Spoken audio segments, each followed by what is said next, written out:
Someone is hurt again.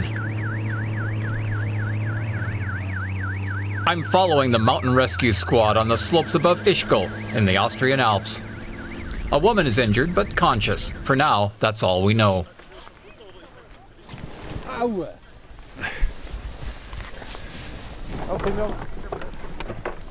She fell and took a ski pole in the face.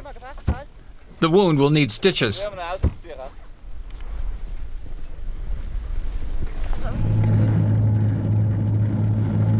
A 100-horsepower snowmobile ferries her to the rescue station.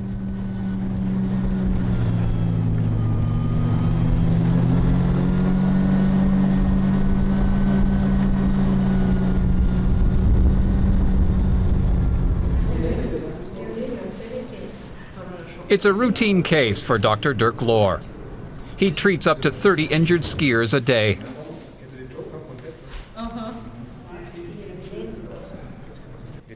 He tells us they see the full spectrum of trauma surgery. Knee injuries are the most frequent. Lots of torn ligaments, many dislocated shoulders. Severe head injuries have become more sporadic. Almost everyone wears a helmet now. So what causes these accidents? I decide to find out. Modern materials definitely play a part. Skis glide faster and are easier to steer than just a few years ago.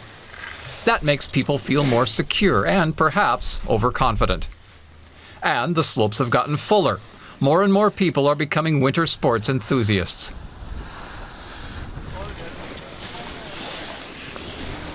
Serafen Ziegele manages the ski slopes in Ischgl. Several times a day he checks for potential dangers. But while icy surfaces and stones can be taken care of, human error will always remain. He tells us some people will always overestimate their ability and ski too fast. If you're not good enough, out of shape, or not warmed up, chances are higher you'll suffer an injury. While others relax on the lifts, Ziegele works there. He says he looks around the terrain, especially for possible avalanche threats, for any changes, and of course he checks the ski slope. Up here there's a totally different view than on the piste. A particular danger lurks right alongside the marked ski runs. Rocks and boulders can cause grievous injury. Formula One racer Michael Schumacher's accident was a stark reminder of that, but many still ski outside the marked areas. There are other enticing challenges too, like here in the fun park with its ramps and jumps. Testing your limits has become part of the winter sports experience.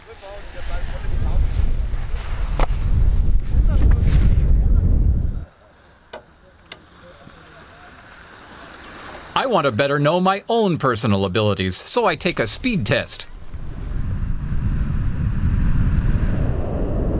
The run is short and not too steep, and yet I reach 89 kilometers an hour.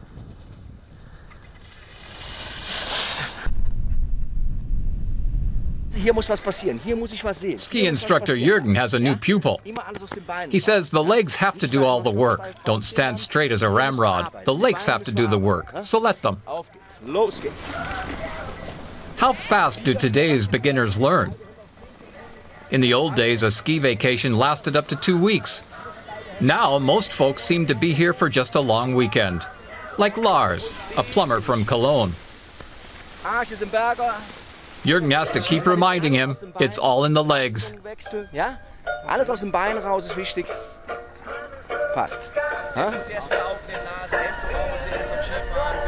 Jürgen says people learn faster with all the good equipment and perfect slopes. Earlier, it took a while to teach people to ski.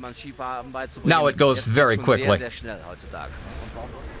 At midday, the weather changes, visibility deteriorates. Skiers are getting tired, and the accidents multiply. The rescue squad is working non-stop helping the injured. Many have only minor troubles, but not this man who took a spill in the fun park. His injury could be serious, so he's being flown out to the nearest hospital. The helicopter takes 10 minutes to get there. On the roads, it would be an hour and a half.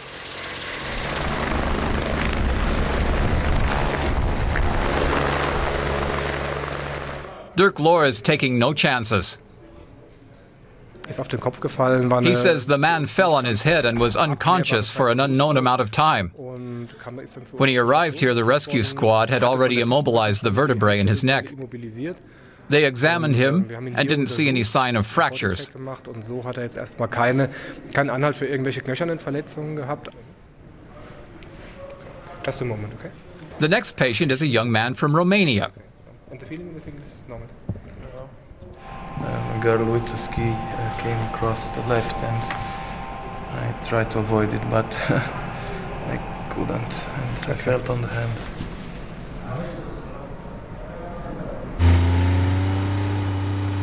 The rescue squad is back on the slopes. A snowboarder fell and is suffering great pain in his lower arm. It may be fractured. Broken bones are less common these days. Now it's mainly injured tendons and ligaments.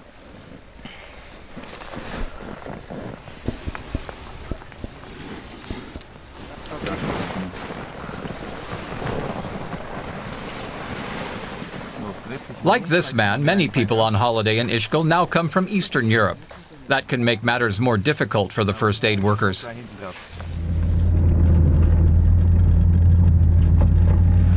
Josef says there are often language problems with the injured. Many can't speak German or English, and then they have to improvise. Gestures with the hands and feet usually do the trick. Dass man sich verständigen kann mit Händen und Füßen und dann geht's schon irgendwie. Hallo. Hallo. Perhaps I should be more careful, but I like a challenge.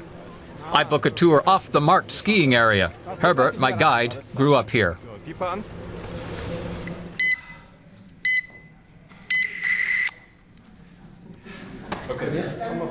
An avalanche beeper for extra security. Now I'm equipped and ready to go. Herbert tells me to keep leaning forward. The snow has been packed by the wind and makes for tough skiing. Schön vorne bleiben. Ja, ist ein bisschen windgepresster Schnee. Ist schwierig zu fahren. This winter has seen below normal snowfall. Instead of virgin power, I have to struggle for every meter. And though I'm no beginner, this terrain requires extraordinary skill. Ja, jetzt kommt er.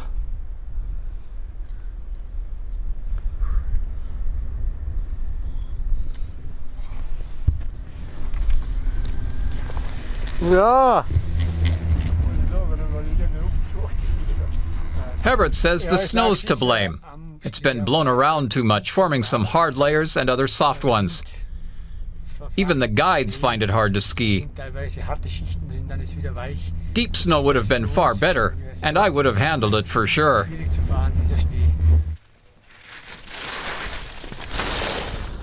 Back on the piste, the sun's back out too. How's our beginner Lars doing, I wonder? Boden. Nach vorne schauen. Zumindest nach vorne. Jürgen's working him. He says, keep looking forward, downhill into the valley. And then, after some words of encouragement, he asks if they should head for Switzerland. Auf geht's. Da komm. Nice long run, an easy blue one, no problem for Lars.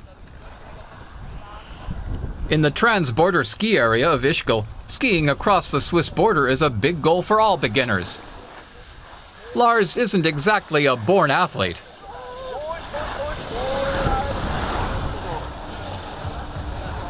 But he makes it too on his very first day. Geschafft, Lars. Also. Wunderbar.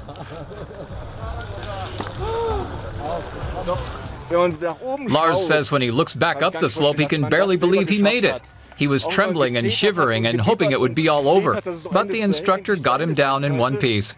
Hat der Skilehrer es doch geschafft, einen sicher runterzubringen. Safety has absolute priority on the slopes at all times for manager Serafin Ziegele. He's readying the runs for grooming at night. Using GPS measurements, he knows exactly how deep the snow is in each section, so he can tell the snowcats where to concentrate their efforts.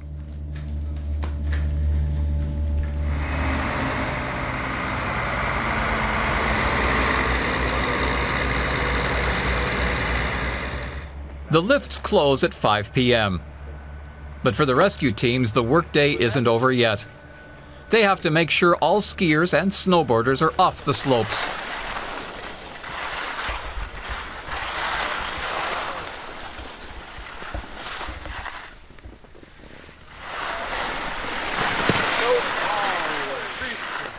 They don't have to search long. Two Israelis who donned skis for the first time today apparently underestimated the distances. Two rescuers take them down on a sleigh.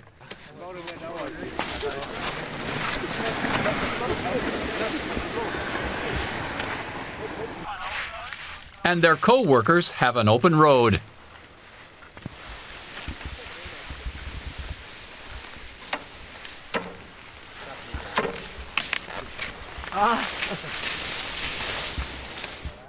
Still, some have to be shown the right way down. Not always so simple in the darkness. But then it's quitting time for the rescuers too. Most of the men don't live in Ishkel and have to drive or take the bus to the surrounding villages.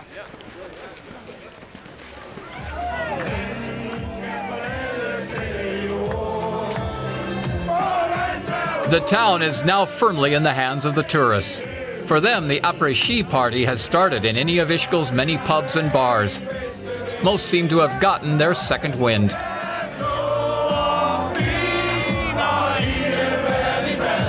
It's